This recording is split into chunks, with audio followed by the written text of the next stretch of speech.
కాన్స్టిట్యూన్సీలో బతుకమ్మ పండుగ మొదటి రోజు ప్రతి సంవత్సరం మేము తెలంగాణలో మా దుర్గి చర్చిలో పెద్ద ఎత్తున ఈ 9 రోజులు పండుగ చేసుకుంటాం.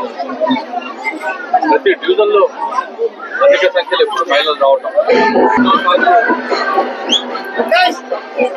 ప్రతి సంవత్సరం కూడా చాలా ఘనంగా జరుపుకుంటాం. అందుకనే మహిళలు ఎప్పుడు కూడా బతుకమ్మ అనగానే ఫస్ట్ గుర్తుకొచ్చేది కేసీఆర్ గారు.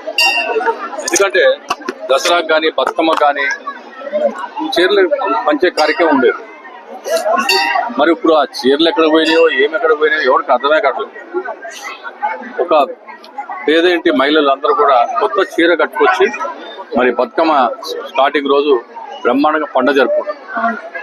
ఆ రోజుల్లో ఏంటంటే పేదవాడు ఒక పూట కొత్త బట్టలు కట్టుకోవాలి, మంచి భోజనం చేయాలి అనే ఉద్దేశంతో ఇట్లా ఈ పండుగలన్నీ కూడా రంజానే కానీ బతుకమ్మ కానీ క్రిస్మస్ కానీ ఇవన్నీ కూడా తీసుకురావడం జరిగింది. మరి అట్లాంటి పండుగని వాళ్ళ మహిళలు ఎంతో దుఃఖంతో ఉన్నారు. మరి ఎందుకు దుఃఖంతున్నారంటే ఈ హైడ్రా ఒకటి వచ్చింది. ఈ హైడ్రా రావటం వల్ల ఎవరికి అర్థం కావట్లేదు. హైదరాబాద్ ఉన్న పేద ప్రజలందరూ కూడా దిక్కుతోచని పరిస్థితిలో అసలు ఏంది, అది ఏ విధంగా ఎవరు ఇళ్ళు పోతున్నాయి, ఎవరు ఉంటున్నాయో అర్థం కావట్లేదు. మరి ఇక్కడ ఉన్న వాళ్ళందరూ కూడా దాదాపు 30-40 ఏళ్ళు చూడటం ఈ చెరువు చుట్టుపక్కల. మరి అందరూ కూడా భయభ్రాంతులు అవుతున్నారు. మీరు పండుగ చేసుకోవాలంటే మాకు నిద్ర పడతలేదు, మాకు అన్నం తినబుద్ధి కావట్లేదు. మేము 40-50 ఏళ్ళ నుంచి ఇక్కడ ఉన్నాము. చిన్న 40-50 గజాల్లో 2 ఫ్లోర్లు వేసుకున్నామని చెప్పి బాధపడుతున్నాం. సరే మీరు పండుగ అయితే ముందు చేసుకోండి అని చెప్పి చెప్పడం జరిగింది.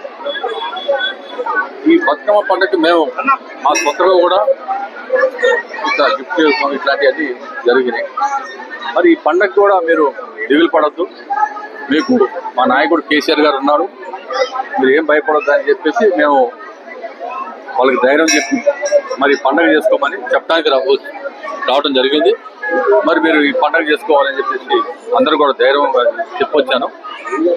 పండుగ తర్వాత మాట్లాడదాం అనే విషయాలు ఉంటే అని చెప్పి చెప్పండి. దాని గురించి ఇక్కడ రావడం జరిగింది.